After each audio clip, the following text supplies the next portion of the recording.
मैंने एक यूट्यूब पे वीडियो डाला था कि सीए में फेल होने के कारण क्या होते हैं, what are the reasons of failure in CA exams.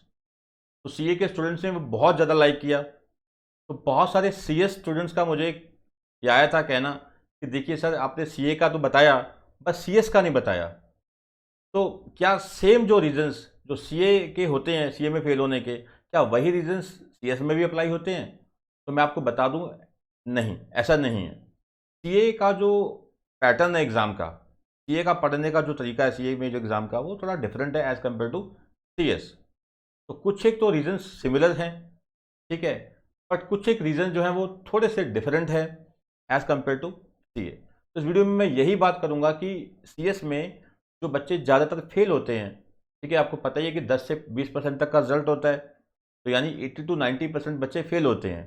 अब उनका रीज़न क्या है, ठीक है? तो स्टेप बाय स्टेप में क्या है कि इस वीडियो में इन्हीं मुद्दों पे बात करूंगा कि क्या ऐसे कारण हैं जो आपको पास नहीं होने दे रहे। अगर आप फर्स्ट अटेम्प्ट में अभी अपीयर होना चाहते हैं, तो क्या आप फेल होने से बचना चाहते हैं, तो इस वीडियो को एंड तक जरूर देखना। और मैं आपको कहूँगा इस वीडियो को बीच में छोड़ के मत जाना, या तो अभी से एग्जिट कर जाओ या फिर इसको लास्ट तक देखते जाना, क्योंकि मैं जो भी पॉइंट्स आपको बताऊंगा, ठीक है, वो अपने खुद के एक्सपीरियंस के अकॉर्डिंग, और जो मेरे जो स्टूडेंट्स हैं जो मुझसे पढ़ के गए हैं, पढ़ रहे हैं, ठीक है, जिनका थोड़ा सा बैड एक्सपीरियंस है, जिनका अच्छा एक्सपीरियंस है, ठीक है, उनके एक्सपीरियंस के अकॉर्डिंग आपको बताऊंगा।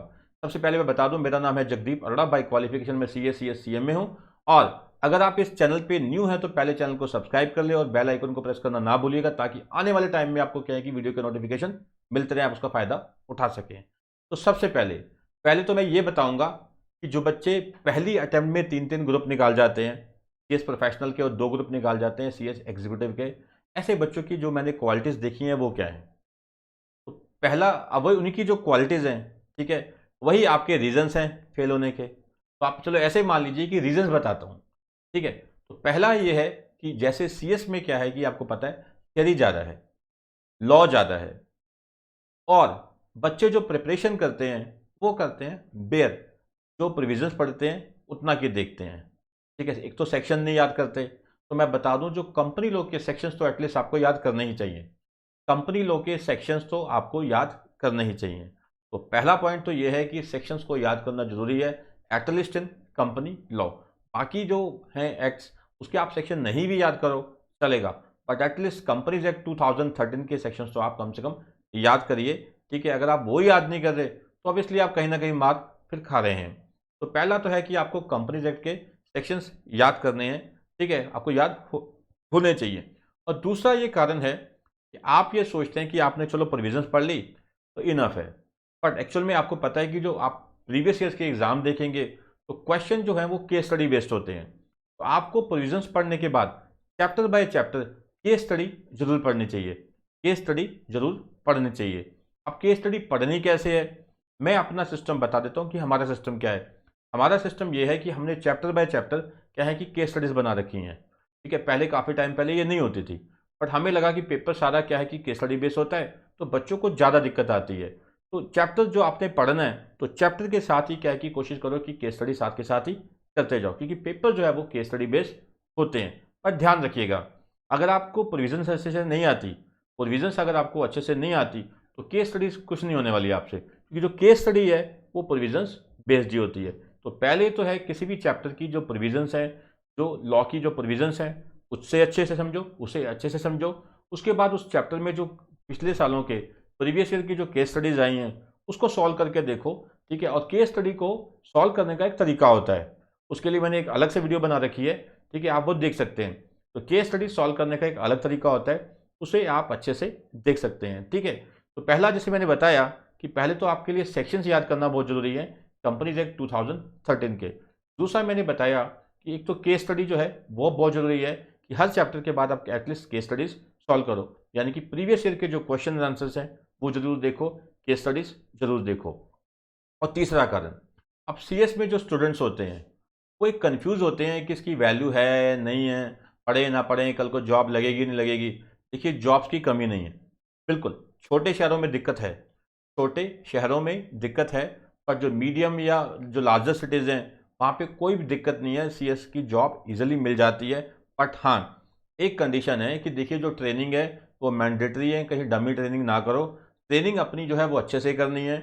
अगर आपने ट्रेनिंग अच्छे से की है तो ज़्यादा नहीं तो 2 या 3 साल या 5 साल मैक्सिमम लगा लो, आप बहुत अच्छे से कामयाब हो जाओगे। वैल्यू बढ़िया है, ठीक है, उसकी घबराने की ज़रूरत नहीं है।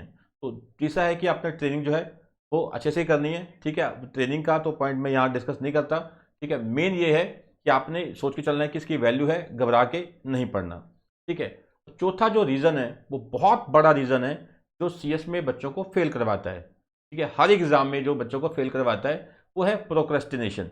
प्रोक्रेस्टिनेशन मतलब कि आप चीज़ों को लटकाते हैं। एक ग्रुप दिया हुआ है, रिजल्ट आ जाए, फिर देखते हैं कि तैयारी कैसे करनी है। देखिए, जब आपने एक ग्रुप दिया होता है तो रिजल्ट आना होता है 2-2.5 महीने के बाद। तो आप 2-2.5 महीने में दूसरे ग्रुप की तैयारी ईजिली कर सकते हैं। पर आपकी एक बड़ी गंदी बीमारी है कि आपको होता है कि नहीं, पहले रिजल्ट आ जाए फिर देखेंगे क्या करना है। इतने में टाइम निकल जाता है। और मैं हमेशा कहता हूँ, time is like bones, once gone to Ganga never come back, ठीक है। तो समय है वो अस्थियों के समान है, गंगा में चली गई, बह गई तो वापस नहीं आने वाली। तो ये है कि आपने प्रोक्रेस्टिनेशन बिल्कुल नहीं करना। आपकी जो पढ़ाई है वो निरंतर चलती रहनी चाहिए, यानी कॉन्टिन्यूटी के साथ चलती रहनी चाहिए, ठीक है। और पांचवा जो पॉइंट है वो देखिए, वो है स्पीड। बच्चे कई बार क्या है कि अच्छे से प्रेपरेशन कर लेते हैं, आपकी जो प्रेपरेशन है बहुत अच्छी होती है, बट दिक्कत कहाँ आती है कि आपके एग्ज़ाम की जो लिखने की जो स्पीड है वो बहुत कम होती है। इसका कारण क्या होता है कि आपने एग्ज़ाम से पहले बुक्स को तो अच्छे से याद रख रखा है, पढ़ा है, रिटेंशन है, सब कुछ है, बट आपने अटैम्प्ट करके एक बार भी नहीं देखा कि प्रीवियस ईयर के जो एग्ज़ाम्स हैं उसको आप खुद अटैम्प्ट करके देख लो।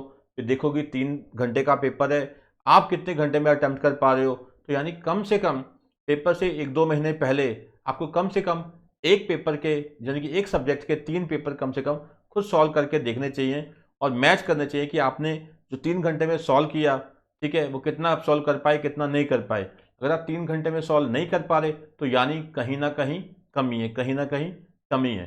तो स्पीड की दिक्कत कहीं ना कहीं आपको आ जाती है। और छठा जो पॉइंट है वो है एक्यूरेसी का। देखिए, आप तेज़ी से लिख देंगे। बहुत बच्चे मैंने ऐसे देखे हैं जो कहते हैं कि देखिए सर, हमारा तो पेपर 2.5 घंटे में पूरा हो गया, ठीक है, 2.75 घंटे में पूरा हो गया, 2.25 घंटे में पूरा हो गया, और हमने 100% अटैम्प्ट कर दिया। तो आपकी स्पीड तो सही थी, बट आपने जल्दी जल्दी में कई प्रोविजंस गलत लिख दी या सेक्शन गलत लिख दिए।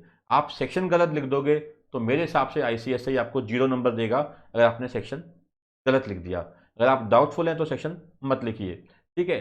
तो मैं यहाँ की ये कहना चाहता हूँ कि प्रोविजंस उतने ही लिखिए जितनी आप एक्यूरेटली लिख सकते हो, विद एक्यूरेसी लिख सकते हो। अगर आपको लगता है कि आपको 4 पॉइंट आते हैं, 3 पॉइंट बिल्कुल सही हैं, तो चौथा केवल 4 नंबर का क्वेश्चन है, गप मारने के चक्कर में आप चौथा पॉइंट लिख देते हैं कि चलो 4 पॉइंट पूरे हो जाएंगे, तो आप बेवकूफ़ी वहाँ कर रहे हैं। तो इससे बेटर है कि आप 3 लिख के छोड़ दो, बाकी का कर लो, और बाद में कुछ याद आ जाएगा लिख देना, तो बाकी का पेपर तो एटलीस्ट जो आपको आता है वो आप पूरा करो, ठीक है।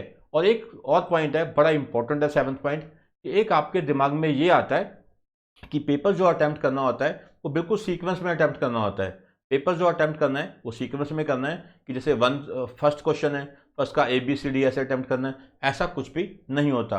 आप आंसर किसी भी, मतलब आंसर कहीं से भी उठा सकते हैं। अगर आपको 5वें क्वेश्चन का B पार्ट आता है सबसे अच्छा, तो पहले क्या है कि आप वो कर सकते हैं। यानी आपको करना क्या है कि आप कहीं से भी अटैम्प्ट कर सकते हैं। इसका मतलब आपको करना क्या है, करना यही है कि पहले आप जो क्वेश्चन पेपर है उसको अच्छे से रीड कीजिए, 10 से 15 मिनट उसको दीजिए, इससे ज़्यादा नहीं, ठीक है, ज़्यादा से ज़्यादा 10-15 मिनट दीजिए।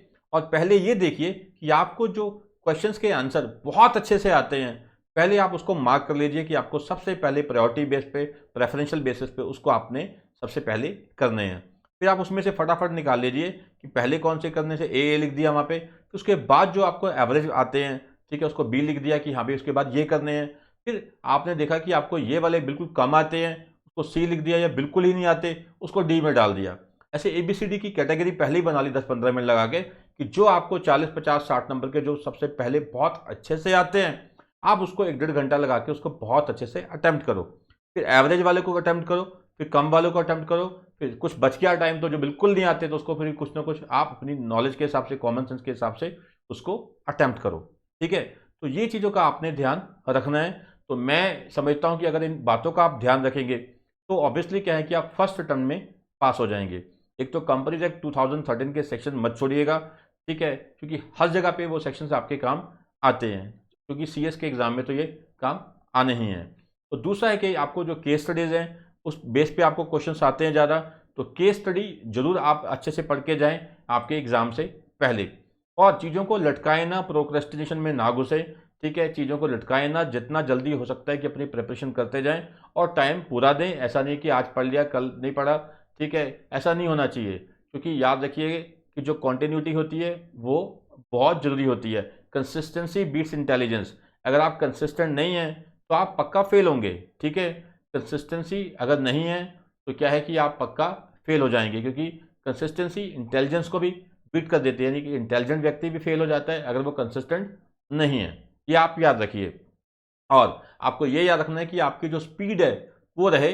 कई बार आपको पेपर आता है बट आप पूरा अटेम्प्ट कर ही नहीं पाते। स्पीड लाने का तरीका यही है कि आप क्या है कि टेस्ट दीजिए, अपने आप को टेस्ट दीजिए या किसी टीचर को टेस्ट दीजिए, ताकि क्या है कि आपकी जो एक टेस्ट की स्पीड है वो बन सके, ठीक है। तो आपको क्या है कि एक स्पीड अपनी बना के रखनी है। तो पेपर को एक्यूरेसी के साथ अटेम्प्ट करना है। जो नहीं आता उसको छोड़िए, जो पहले आता है उसको आप अटेम्प्ट कीजिए। तो ये सभी बातें क्या है कि आपको पास करवाने के लिए काम में आएंगी अगर आप फर्स्ट अटेम्प्ट में CS क्लियर करना चाहते हैं, ठीक है।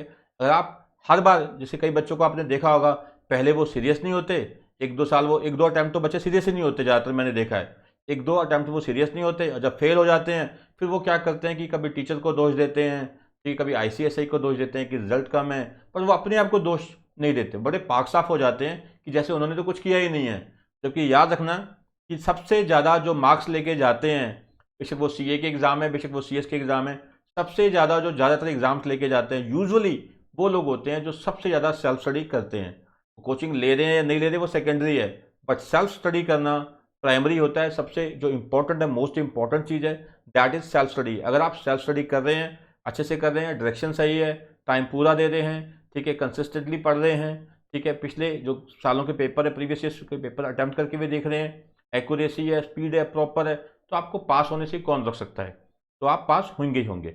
इन बातों का आपने ध्यान रखना है अगर क्या है कि आप पहली बार में पास होना चाहते हैं। मैंने आपको सारे रीज़न बताए जिससे आप पहली बार में पास हो सकते हैं। मैंने ये बताया कि ये रीज़न्स ही क्या हैं, अगर आप इसको फॉलो नहीं करते तो आपके फेल होने के कारण भी यही कारण बनते हैं, ठीक है। तो इस वीडियो में इतना ही है। अभी तक अगर आप हमारा ये वीडियो देख रहे हैं और चैनल सब्सक्राइब नहीं किया तो मैं फिर बताऊं कि चैनल को सब्सक्राइब कर लीजिए, ताकि आने वाले समय में इस प्रकार की और आपको जो आपके लिए जो बड़ी इंपॉर्टेंट वीडियोज़ हैं हम आपको उसका फ़ायदा दे सकें, ठीक है। थैंक यू बेटा।